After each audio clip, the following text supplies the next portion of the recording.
நம்ம இப்போ ரீசெண்டாக போட்டிருந்த பீட்டா ப்ரீடிங்கும் ஃபெயிலியர் ஆயிடுச்சு. இதோடு இது 3rd அட்டம்ப்ட்டு. அடியை பாருங்கள், மேல் வந்து தர்ம அடி வாங்கியிருக்கு ஃபீமேல்கிட்ட. எவ்வளோ அழகாக இருந்துச்சு இந்த மேல்னு சொல்லி பழைய கிளிப்பை காட்டுறேன்.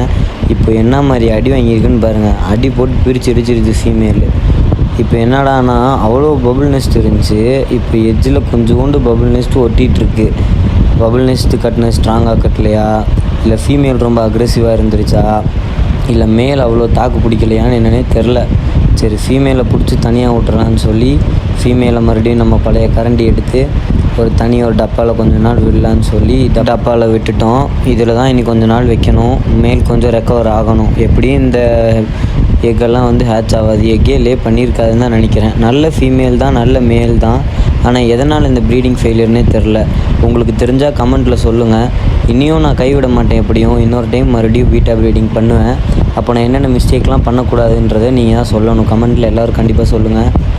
சரி, இப்போ ரெக்கவர் ஆகிற கொஞ்சம் நல்ல ப்ரோட்டீன் ஃபுட்டு கொடுக்கணும்னு சொல்லி இந்த டேஃப்னியா பவுடரை 2 பேருக்கும் ஃபீட் பண்ணிட்டேன். கொஞ்ச நாள் வெயிட் பண்ணி பார்ப்போம், இந்த மேல் ரெக்கவர் பண்ணலாம். ஆனால் அடுத்த ப்ரீடிங் வேறு மேலில் கூட விடலாம். நீங்கள் கமெண்ட்டில் எவ்வளோ சீக்கிரம் சொல்கிறீங்களோ அவ்வளோ சீக்கிரம் அடுத்த ப்ரீடிங் கண்டிப்பாக நம்மள்கிட்ட பார்க்கலாம்.